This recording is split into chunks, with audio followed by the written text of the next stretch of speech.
আসসালামু আলাইকুম, কেমন আছেন সবাই? আশা করি সবাই ভালো আছেন। আজকে আমি আবার একটি ভিডিও নিয়ে আসলাম। প্রতিদিনের মতো এই যে রেগুলার একটা করে মুরগি রান্না করি। তো আজকে মুরগিটা একটু বড় বড় সাইজের, তো বড় বড় আলু কেটে নিয়েছি।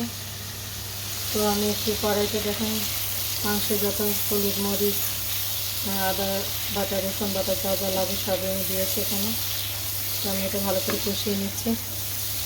মশলাটা কষানো হয়ে গেছে, এখন আমি মাংস আলু একসাথে দিয়ে দিলাম। আমি এবার আলুটা একসাথে দিয়ে দিই, আলাদা করে দিই না। তো এটা এখন ভালো করে কষিয়ে নেব নাড়াচাড়া দিয়ে।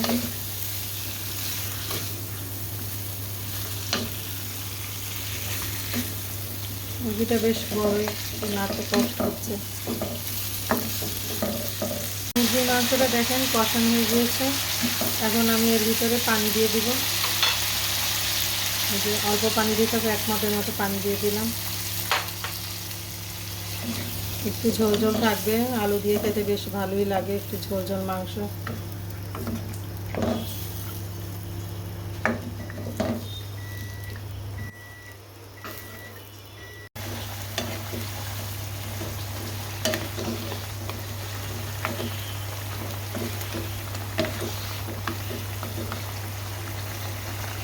তো আমার রান্নাটা কমপ্লিট, দেখেন এটা আমি একটা বাটিতে সার্ভ করে ফেলেছি। তো ঝোল ঝোল আলু দিয়ে এরকম মুরগির মাংস খেতে আপনারা কে কে পছন্দ করেন জানি না, আমরা তো ভীষণ পছন্দ করি।